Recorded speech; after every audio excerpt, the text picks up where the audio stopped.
word by word meaning anyatha, otherwise they, your avyakta gatev, of one whose movements are invisible. Darshanam, meeting, na, for us. Katham, how, nanam, of the people. Nita, nitaram, specifically.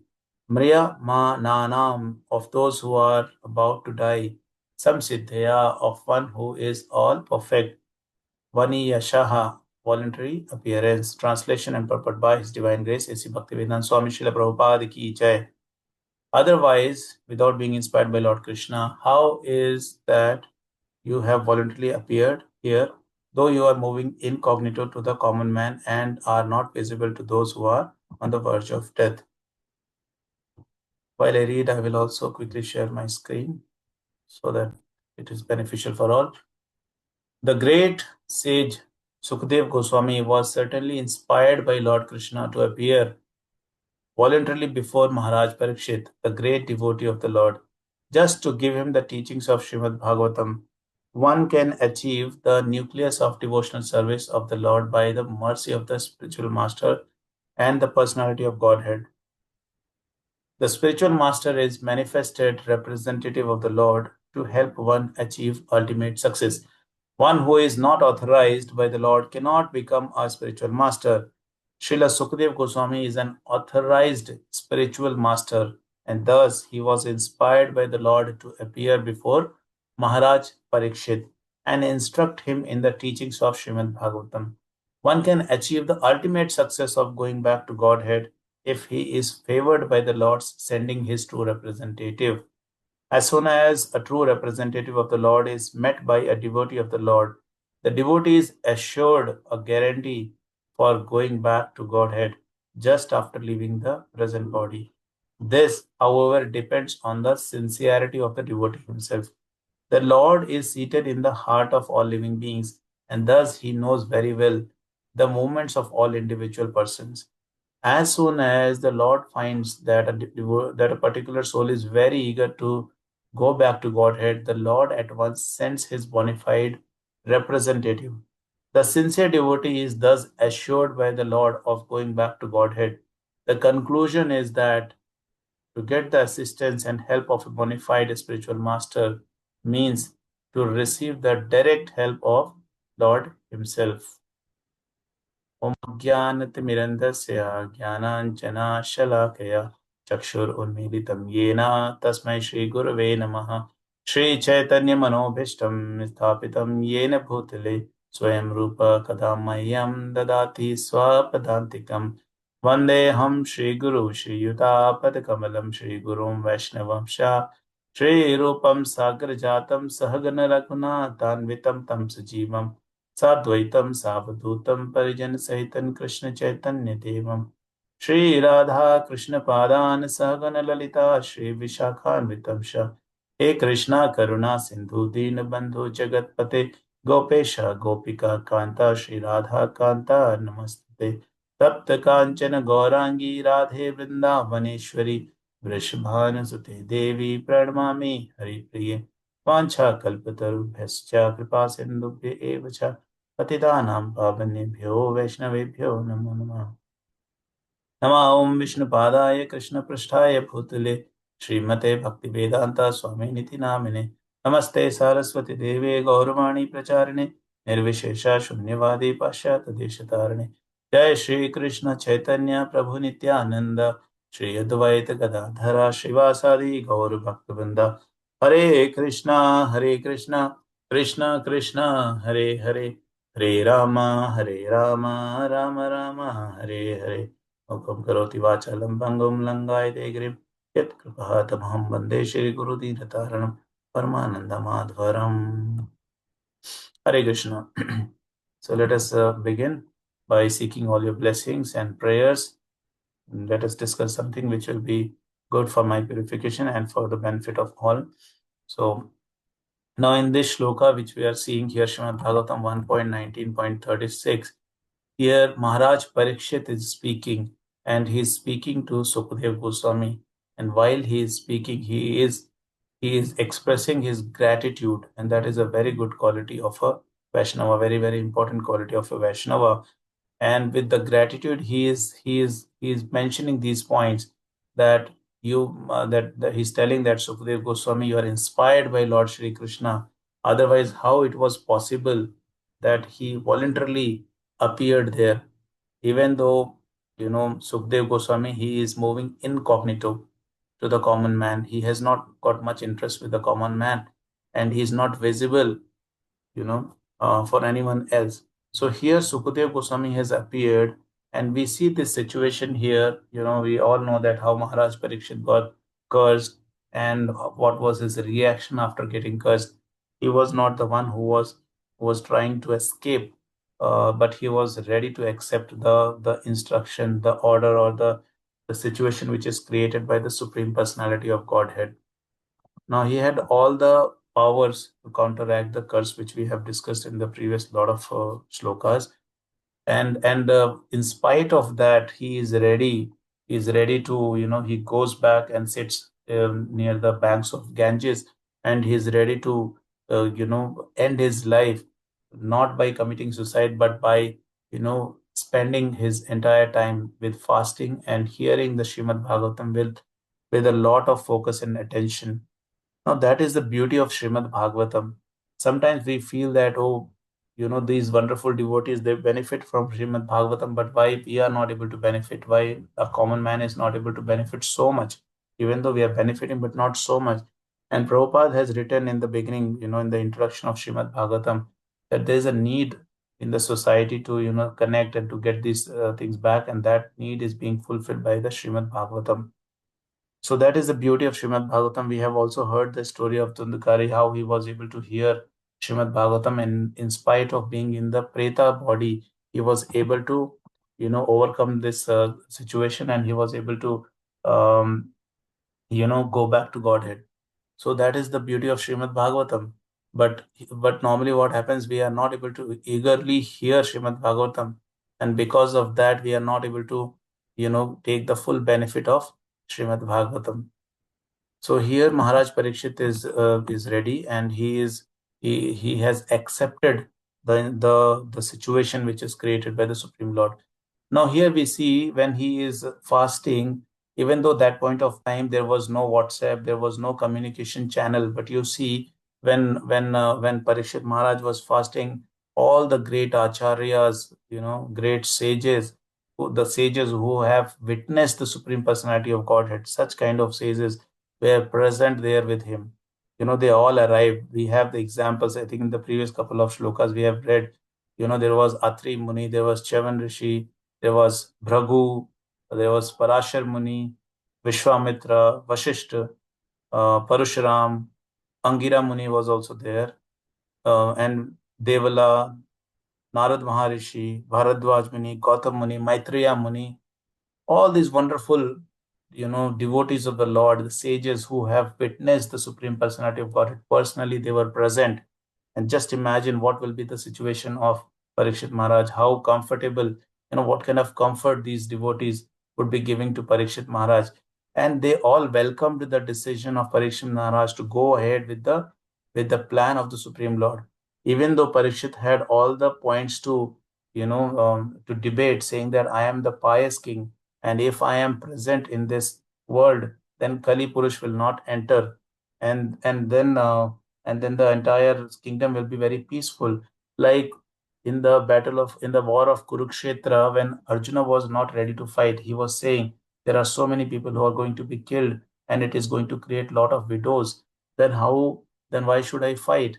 But in that situation, Lord Krishna tells Arjuna that, if you are not fighting, then this kingdom will be ruled by the Kauravas.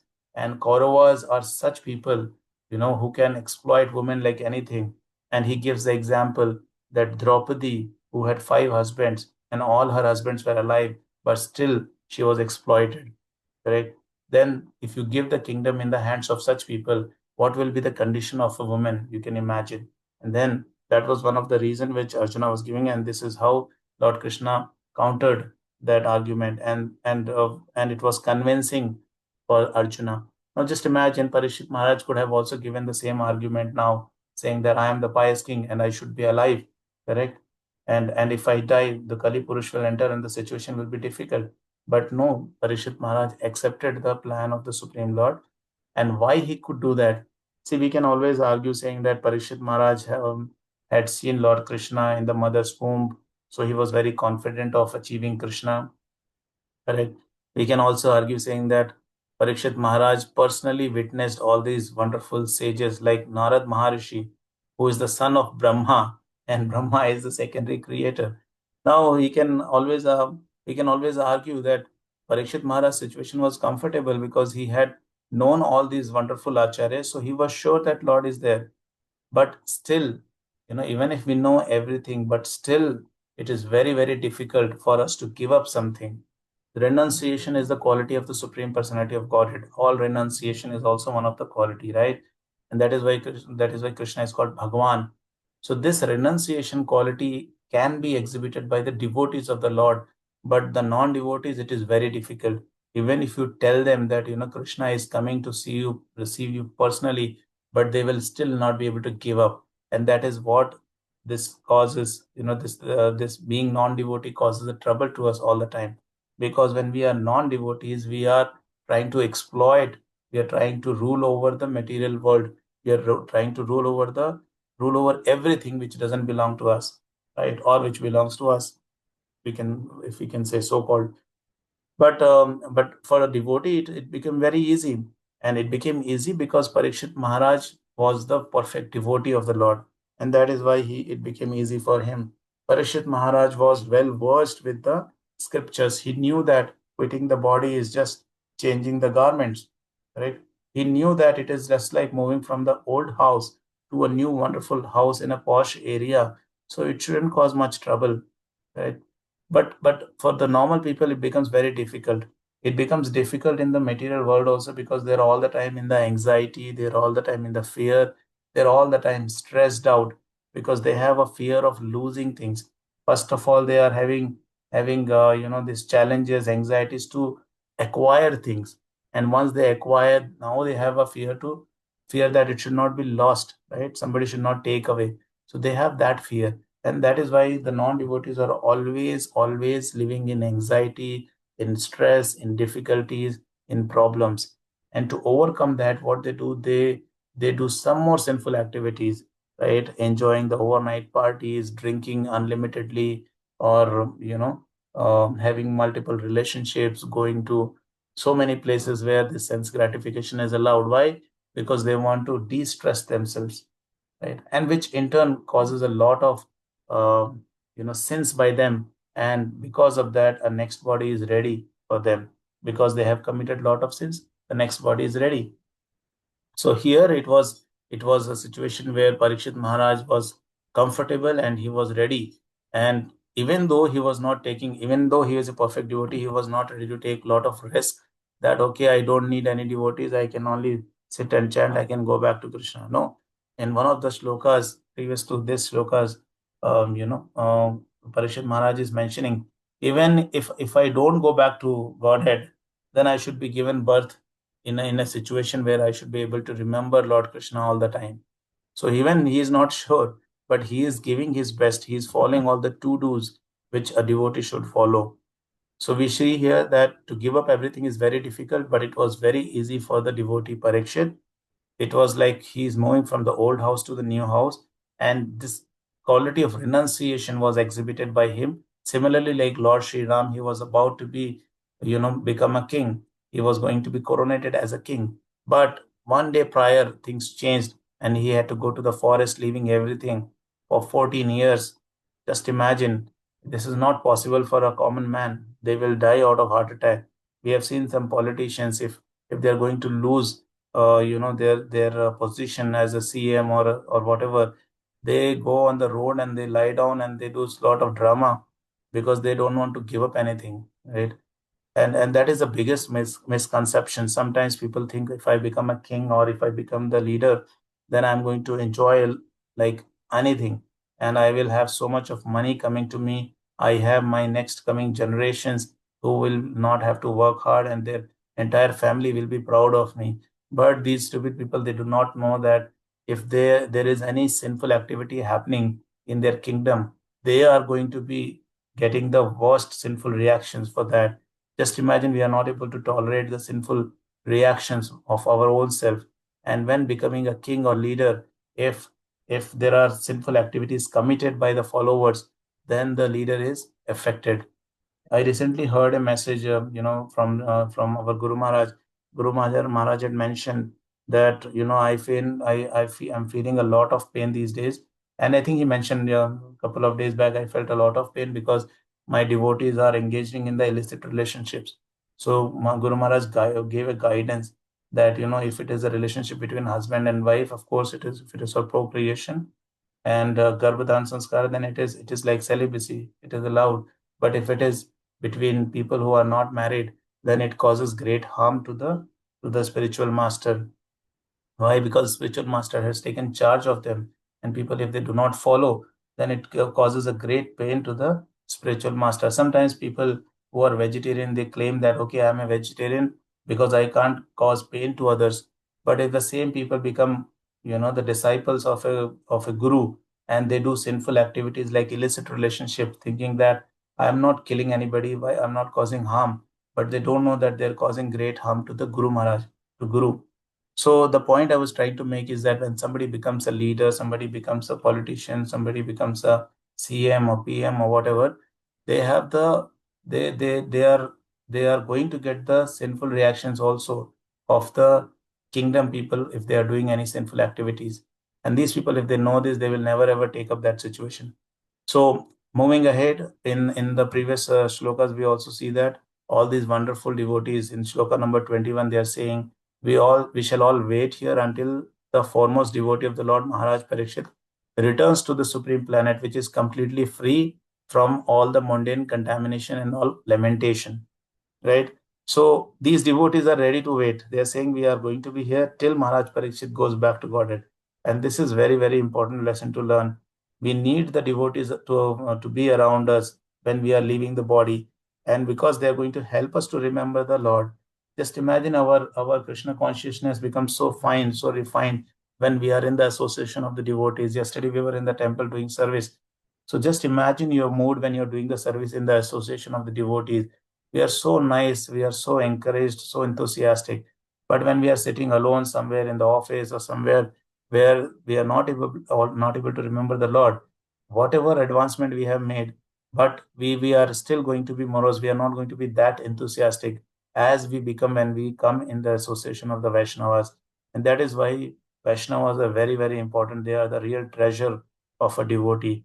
Everybody wants the devotees to be around them, and especially in that point of time, when it is becoming too difficult to breathe, to see anything or to hear anything. If the devotees are there who are doing kirtan or who are chanting the glories of the Lord, the journey becomes very easy for the person who is leaving the body.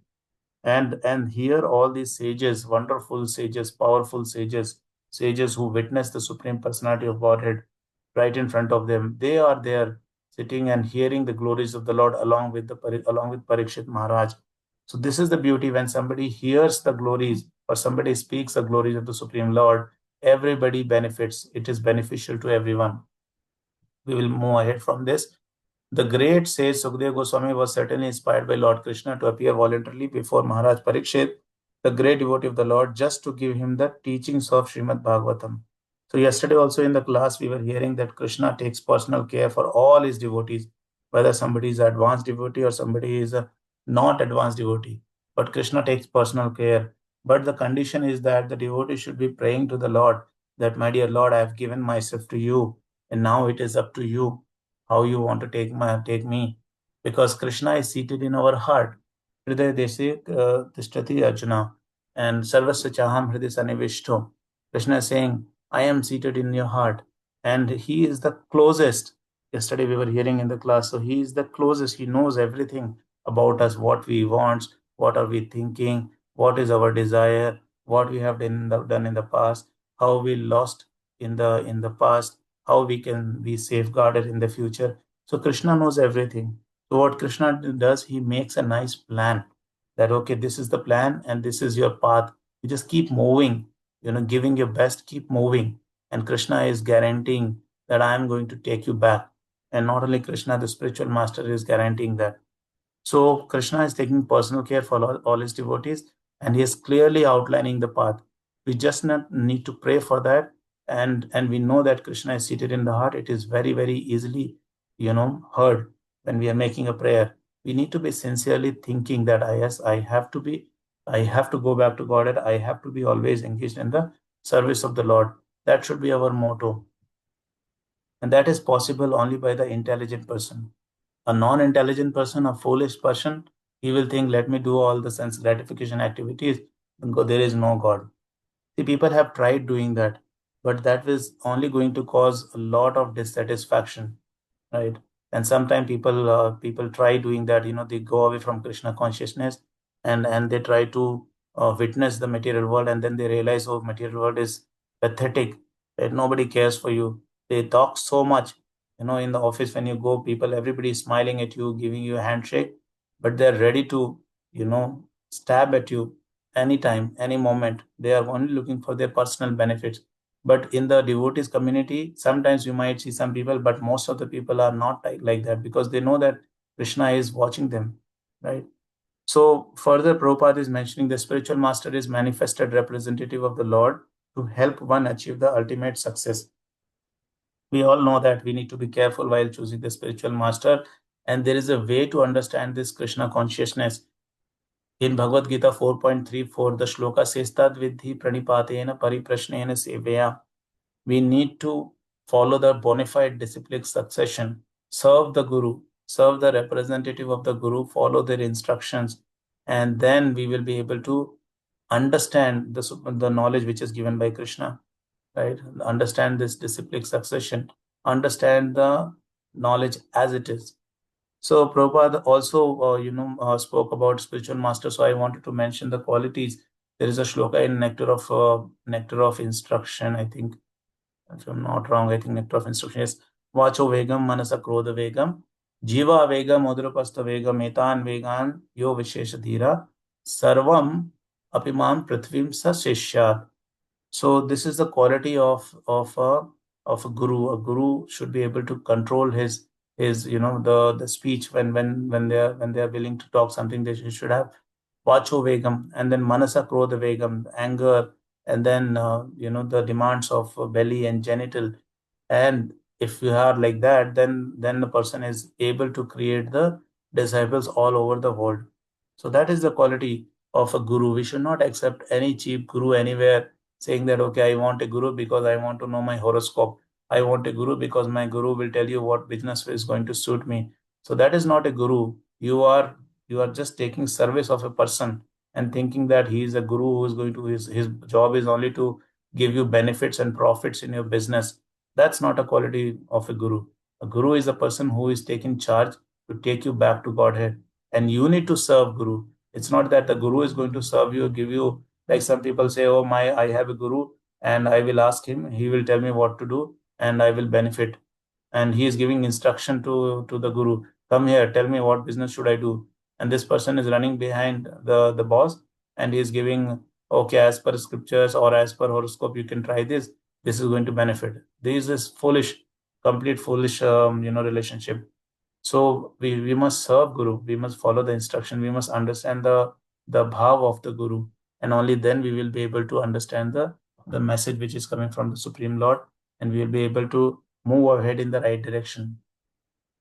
Prabhupada is further saying, as soon as a true representative of the Lord is met by a devotee of the Lord, the devotee is assured a guarantee for going back to Godhead just after leaving the present body. So this is a very, very powerful statement which Prabhupada is making.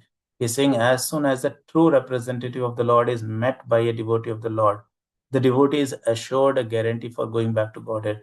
And that is the beauty of ISKCON. All the disciples, all the Guru Maharaj, when the disciples are connected to their Guru, this guarantee is, we can understand the power of this words here, that we are going back to Godhead. And this is possible. Sometimes we might not know a lot of things we keep doing. Look, like we are chanting Hare Krishna Maha Mantra every day, minimum 16 rounds early in the morning. So people, when they are chanting, they might not know what big deal they are doing, but it is a common thing for us. Okay, we have to chant every day. Devotees are chanting 16 rounds. And just imagine, this is the age of Kali. And there's a shloka in Srimad Bhagavatam which says, Kratya dhyayato Vishnu, prayatum yeto makai, dvapare paricharayam, kalo tadhari kirtana. So this is the Yuga Dharma devotees are following, continuously chanting the holy name of the Lord. And minimum is 16. And wherever, whatever situation, you are in, you are always remembering Krishna, right? You are always remembering Guru. And I heard in a place that, when you are offering Dandavat to Lord Supreme Lord, to the Supreme Personality of Godhead, it is like you are doing a lot of Ashwamedh Yajna. When we go to the yatras, it is like, every step you're doing a lot of yajna when we go to Mayapur. So there are so many powerful things devotees keep doing. All they need to do is, all they need to do is to be careful of about is that they shouldn't do any offenses. If they're not committing any offenses, then all these things are going to benefit. And I just want to repeat this line and with this, that as soon as a true representative of the Lord is met by a devotee of the Lord, the devotee is assured a guarantee of going back to Godhead just after leaving the present body. And Prabhupada warns, he says, this, however, depends on the sincerity of the devotee himself. So we need to be careful, we need to be advanced, we need to be sharp, and we shouldn't be doing something which is going to harm our own self. And then we can relish this material world and in material world in the service of the Lord, and then we can happily go back to Godhead without being worryful or anything. So I would end with this. If I've committed any mistakes, please forgive me. If you have any questions, you can unmute and ask me. Srila Prabhupada ki jai, Patita Pavan Guru Maharaj ki jai, Nidai Gaur Premanande. Hari Bol.